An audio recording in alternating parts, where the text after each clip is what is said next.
outline and numbering, we're going to come back to that. That'll be a topic in itself, I believe. Tabs, we're going to cover that one shortly when I do tabs and tables. And that brings us to drop caps.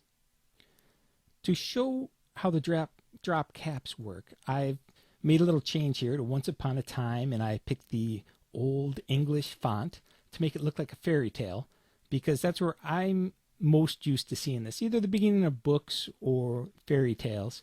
You've got Once Upon a Time, and the O is big. And when I say big, you could just change the font, but the drop cap, well, let's show what it does. It actually drops it down to cover, and I'm saying in this case 3 lines, and we can make this 4 or going back to 3.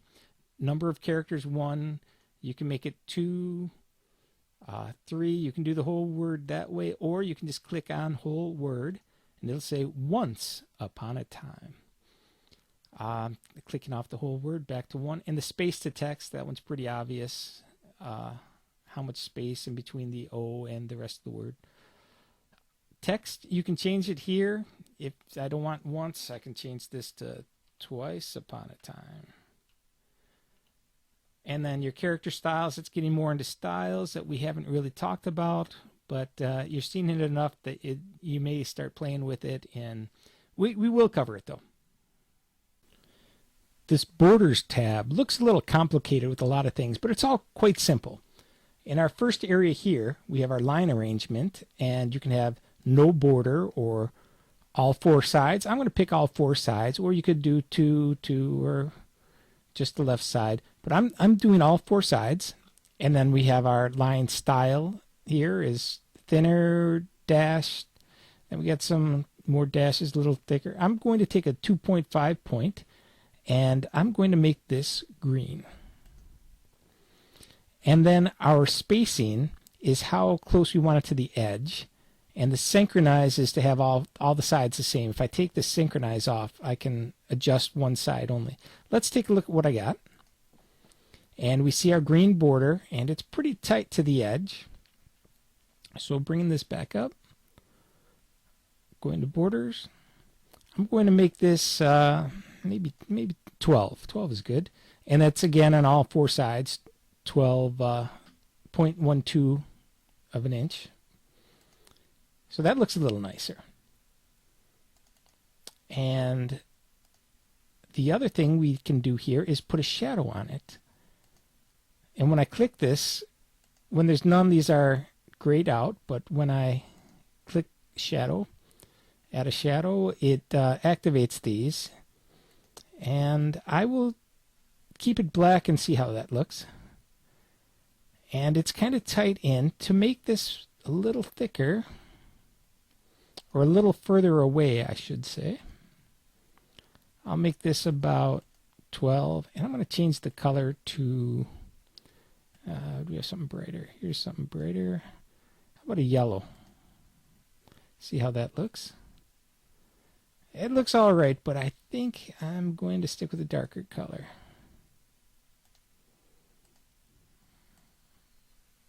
How about a red? A bright red. There you go. So now that makes that stand out just a little more. There's one more tab that goes almost unnoticed. That's this background. And that we can set this to a color, maybe to, we'll go with gray, 10%. And now it's got a gray background. And that's kind of nice in the paragraph. But there's another thing we can do. If I go back into that background, we can add a graphic. And I happen to have one right on my desktop. We're going to take this Frugal Computer guy. Now I can position it.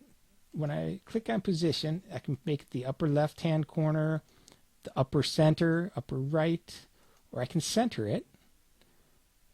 And we'll take a look at how that looks. See, it's right in the center there. Or I can, going back up, make it cover the whole area.